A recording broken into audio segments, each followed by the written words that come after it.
Бүгін районның барлық мәгариф учреждениеләрендә террордан саклану чаралары буенча өйрәнүләр узды.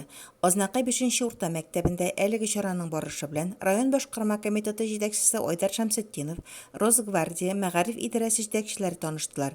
Шартлы террористның территорияга үтеп керүен һәм мәктәп персоналының саклык чараларын ничек күрүләрен күзәттеләр. Быел мәгариф учреждениеләрендә янгын һәм террорга каршы иминлек чараларына 26 миллион сумнан артык акча юнәлдерелгән. Но такие тренировки, они проходят периодически. И вот я сегодня сам нахожусь на территории 5-й школы и наблюдаю, как все это происходит. И здесь руководство Росгвардии, с управления образования. Значит, условный террорист, он проникает, значит, на территорию школы и врывается в здание школы. И мы смотрим действия нашего персонала.